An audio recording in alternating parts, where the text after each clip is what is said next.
আচ্ছা বান্ধবী, তুই তো আমার থেকে অনেক চালাক, তাই না? হ্যাঁ অবশ্যই, এটা তো চিরন্তন সত্য।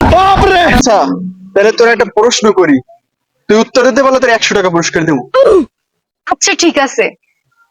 শোন তাইলে দাদাটা, একটা বটগাছের নিচে একটা ছেলে আর একটা মেয়ে বসে আছে।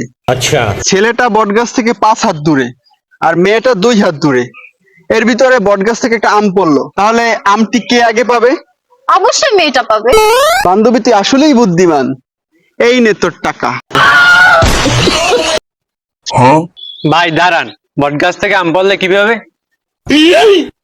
আসলেই তো, বটগাছ থেকে আম পড়লো কিভাবে? কথা তো সত্য। ভাইলন, তোরা দুইটা আমার লাগে বাটপারি করলি না, তখন দুইটার কপালে একটাও বউ জুটবে না। এবারা ও কি অভিশাপ দিলে? ভাই বউ আর লাভ নাই, 100 টাকা ঘুরতে যাও। বান্ধবী, এই ল তোর টাকা, তবু অভিশাপ দিস না, তোর টাকা তুই রাখ। ठीक है समझ गया।